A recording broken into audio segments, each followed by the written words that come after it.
Thank you for joining us on Black Investments Matter. I'm Antoine Anderson. There are 3 important court dates that are going to affect the Georgia elections interference case, and not one defendant is involved.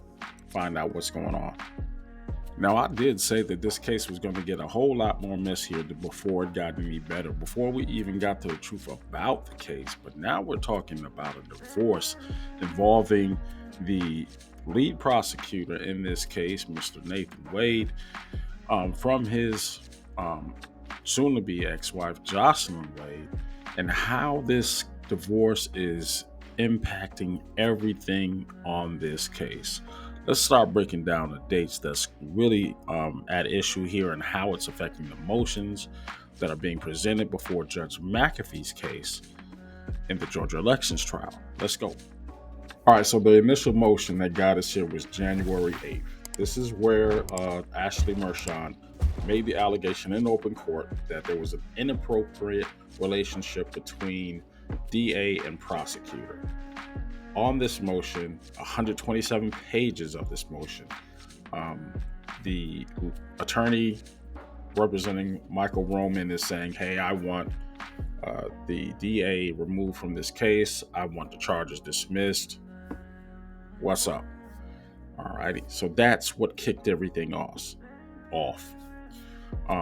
In addition to that, and this all came out during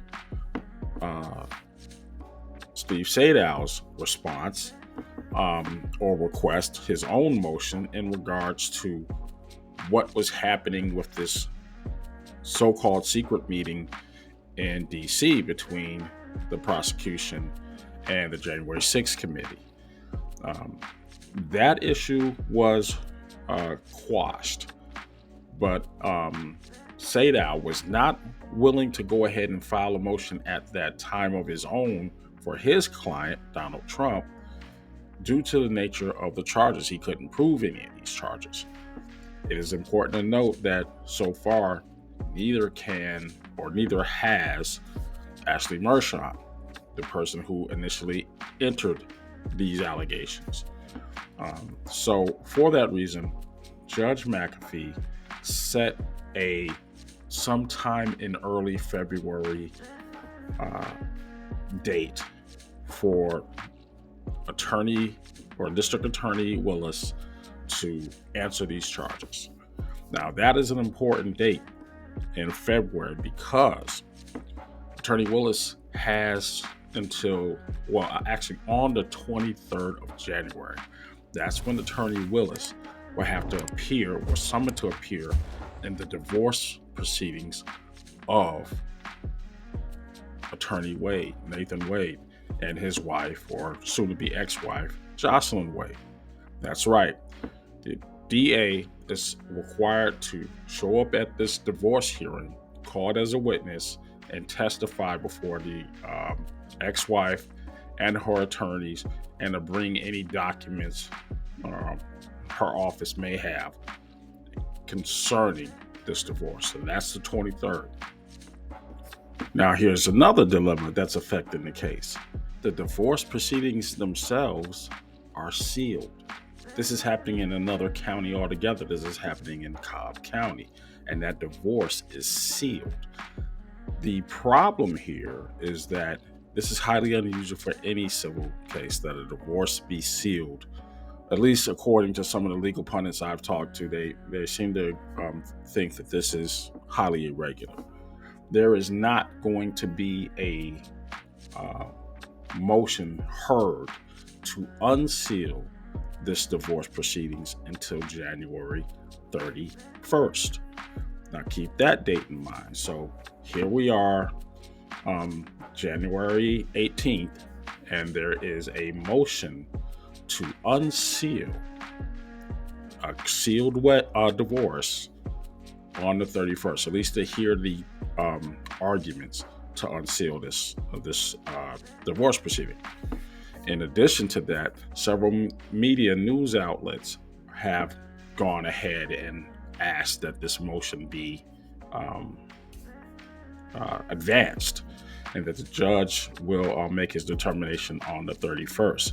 So far, we've got the initial filing on January 8th by Ashley Mershon alleging these allegations, saying in open court that, hey, I don't really have any proof, but I'm thinking there's going to be some smoke here, so we want to find out and try to compel the DA to tell us what's going on.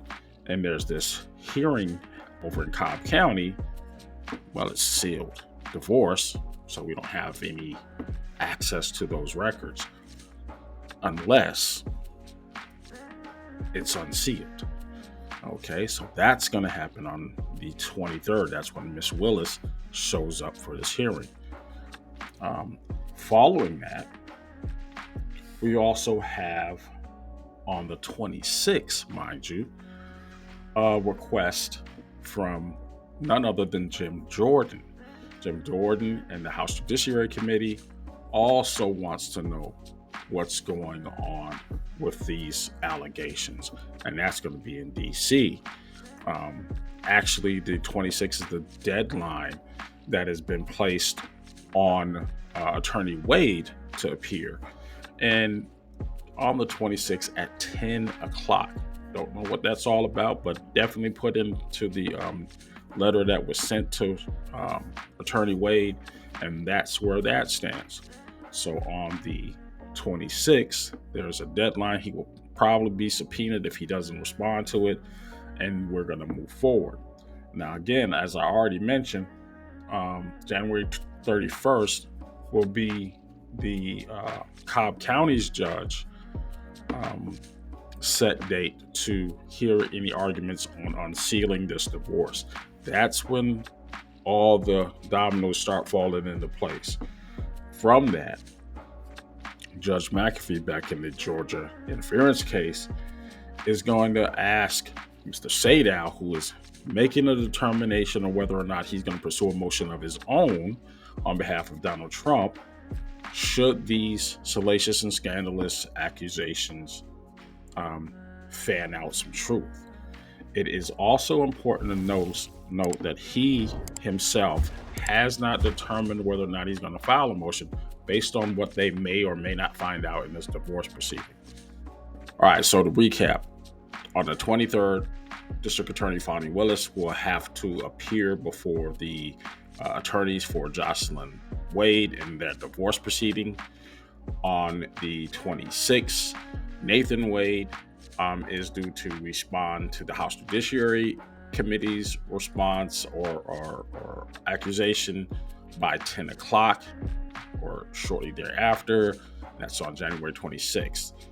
On January 31st, back again with the motion to unseal the sealed divorce proceedings in Cobb County. That's happening. And sometime after we get a response from DA Fonnie Willis on the initial motion from January 8th of whether or not there was any inappropriate relationship between District Attorney Wade and herself, that will happen sometime in early February. That's also when we find out whether or not Steve Sadow will tag along with Ashley Mershon's initial motion to, possibly dismiss the charges or at least have one of the principals removed from the prosecution's case, as it may have tainted the case. That's what we know so far. Guys, remember, whatever you put on these chats, even though, I'm giving you this information, we're not casting judgment on anybody, but whatever you say, please understand, attorneys are watching.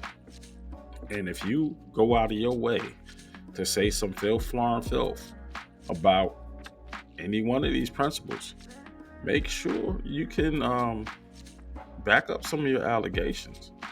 This is not a good thing to make any enemies on social media with some comments that are either ill-advised or just rotten to the core. I've allowed a good amount of people to have a little liberty, but gaslighting, name calling, cut it out. That's all I'm going to say. Watch your comments. Let me know what you think about these dates. You might want to hold off on some of the more salient recriminations on these people. Just keep it clean. And I'll talk to you later.